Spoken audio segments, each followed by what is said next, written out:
Hello, I'm Sarah Lister from Sheffield Digital, and today I'm talking to Stewart Doxey, who is a freelance web developer based in Sheffield. Why did you decide to start freelancing? I can't remember when I made the actual decision.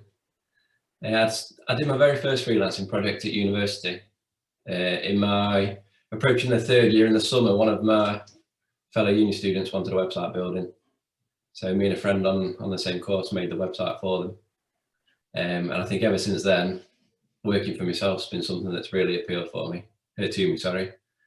I know at the time when I left university, I contacted a friend who had his own little boutique agency in Mansfield, and he said, "Go freelance straight away."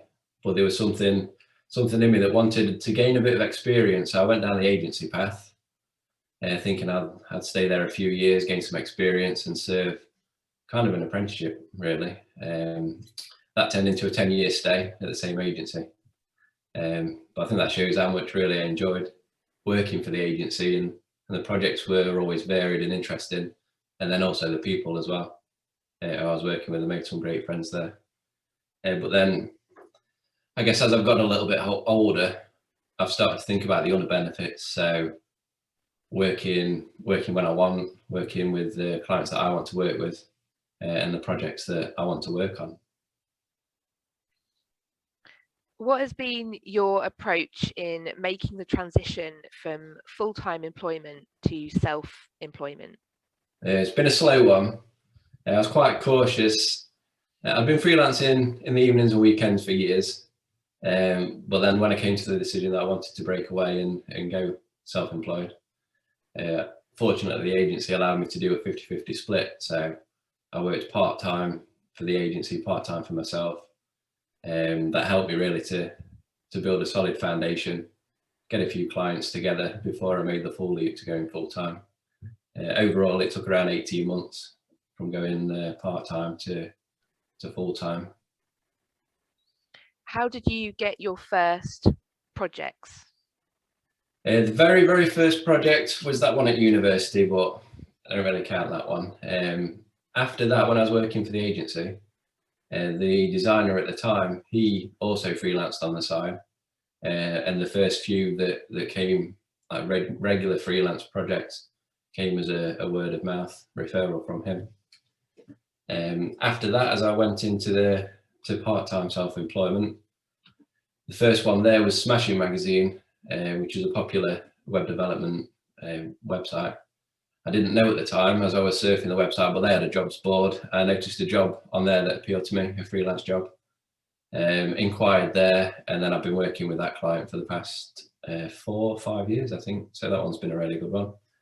And then as I progressed to full-time self-employment, Sheffield Digital's been very helpful. The freelancers channel on theirs at the time was coming up with some really good leads, and it didn't seem like too many developers were responding to the leads. So that was a really good source for work there. And then following then, it's just been word of mouth, really. People I've worked with at the agency, other agencies in Sheffield that I've worked with and done white label websites, they seem to be really good at referrals and recommending myself. Brilliant. And what's made you want to continue your work as a freelancer? To be honest, I've not really looked back and questioned why I first went freelance. It's been really good. Loving like the broad range of clients, the broad range of projects that I work on, being able to work to my own schedule as well, and then it also obviously offers the opportunity to take the odd day off, take the odd afternoon off if necessary, or if something comes around. Just take a bit of time off, take a bit of downtime, and then go again. It's funny, sometimes I have to remind myself that as a freelancer I can do that. Like I can just go, oh yeah, I can take that day off.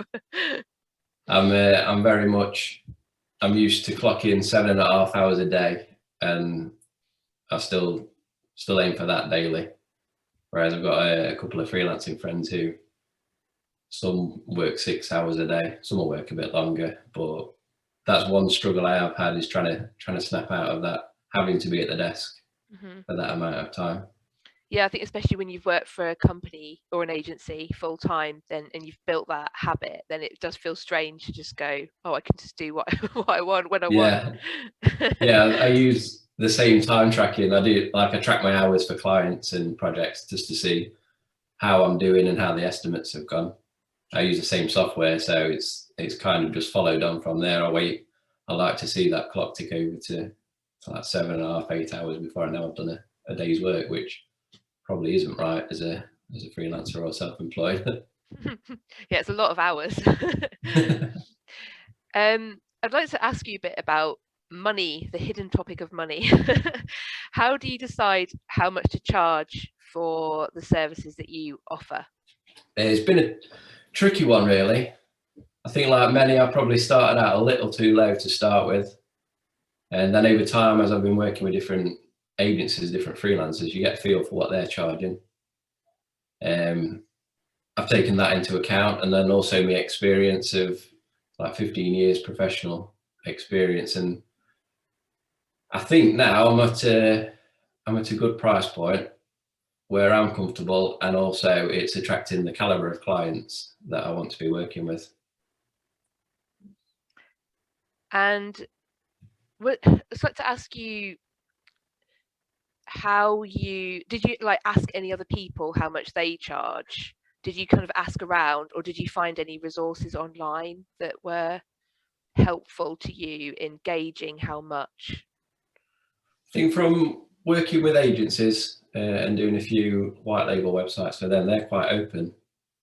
I think they've got to be open with their clients and the people who are working for them. So I've had a bit of an insight there to what they're charging.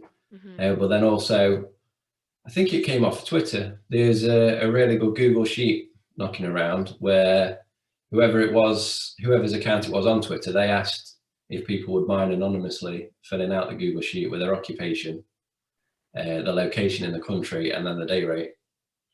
So that was useful. It's there's not too many developers on there, but there's a broad range of, say, copywriters and digital marketers, designers. So that was a good insight, really.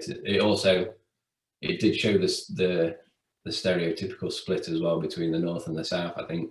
Ah, yes. Yeah, that's interesting, even though generally prices are kind of similar in terms of cost of living. Yeah. I guess it'll come into play as years go on. Now a lot of people are remote. There's less of like the location based pricing, I imagine. Yeah, absolutely. And are there any procedures that you have put in place to ensure that there aren't any big gaps between your projects? Thankfully, I've not really had to think about it since going part time then full time to now. It's been really positive. I had planned on any downtime to work on like my own brand, my own portfolio, documents that I send out to clients, so proposals and contracts, but there's not really been the time for it.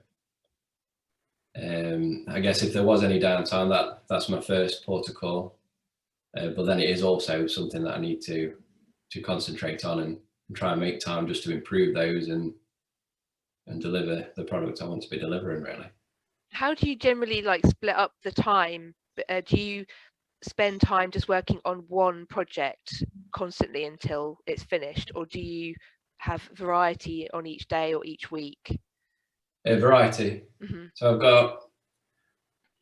got 4 or 5 retained clients, so they're booked out for a specific amount of time per month. So I've got a couple of those which are, say, a day a month, some are half a day. I can slot those then around any bigger ongoing projects. So what I found works best for me is if I've got a big ongoing project, I'll have a good 2-3 days stint on that, break away, work on the retainers, and then come back to that big project then. Or if there's say 2-3, not large projects, medium-sized projects, I try and have a good stint at those, and then have a little bit of a break and a bit of a pause working on the retainers for clients. How do people usually find you and get in touch with you? I know you already mentioned that you respond to messages on Slack sometimes. How do people actually find you? Is it through your website or LinkedIn, something else? Initially, it was word of mouth, I think. So fortunately, I'm in a position where people I've worked with in the past, agencies in Sheffield or other freelancers, they recommended me. So a lot of them come directly really into the inbox via email. Like you said, the Sheffield digital community has been very good, a good source of leads. Neil Hale, who's a freelance digital marketer I worked with at the agency, he spent some time looking at my portfolio website and created a couple of targeted pages for WordPress and Shopify. They've taken a little bit of time to start ranking well organically, but now they're bringing in a really good source of traffic and also leads that are converting. And have you ever needed to take a really proactive approach to finding new opportunities for yourself rather than people coming to you? No, thankfully again. When I started, the first day of part-time self-employment, I spent the day on freelancer.com, Upwork and Fiverr, creating my profiles on each of them, thinking I'll set those live and then leads will start coming in from them. But since creating them, I've not gone back to any of the websites to advertise myself or look for leads. Everything is coming one really direction, positive. really. That's really good. Yeah, it has. It's been very, very good. That's great. And how do you keep your, so this is a question that came in from the Slack community. How do you keep your skill set current, and how do you decide what is current or going to be? Okay, this is one of the tough ones. It's hard to know what is current. I think the person who asked the question must be in a similar position.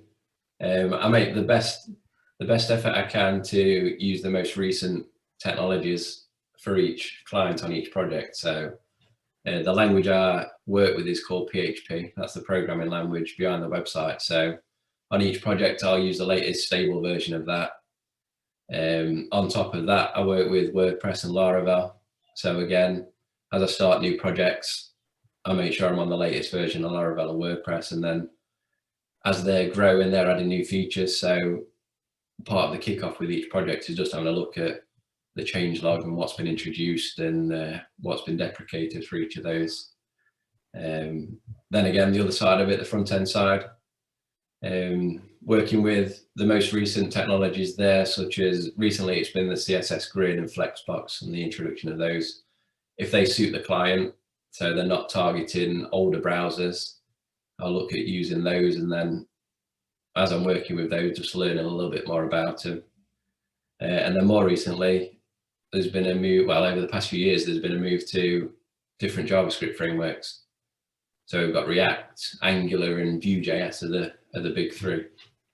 With those, I wanted to concentrate on one of them, wasn't sure which one, but then because I work with Laravel, they're coupled quite closely with Vue, so I decided to go down the Vue path. But I wanted to make sure that Vue was going to take off and it was here to stay, really, rather than it's not wasting time by learning something new, but investing too much time on something I wasn't then going to use further in the future for other clients. I think that's a really good question. I wouldn't have thought of asking that. Yeah, it's a tough one to keep on top of, really. Every aspect of the job is improving. There's new things coming out all the time, so it's tough to keep on top of everything. Do you read any particular resources or listen to any podcasts or anything that help on that side of things? I listen to a couple of podcasts. One's called Syntax FM. That's on Spotify, and the other one is Full Stack Radio. So I listen to those two. And then as for reading, I tend to pick up things from Twitter, really. I use Twitter as more of a news feed and just to keep in the loop of developments with web developments. So if anything interesting comes up there, I'll I'll have a read of that or bookmark it to read later and find that. Twitter's a very, very good resource for keeping up-to-date knowledge.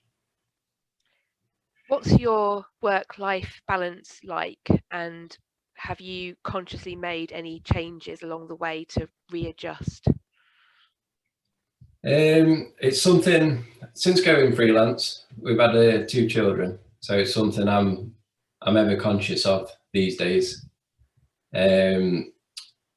Like I said earlier, I try and keep to working like a set time each day. So I like to clock those hours, but then try not to work through the evening if possible. So finish at, say, tea time, have tea with the kids, and then a bit of downtime in the evening.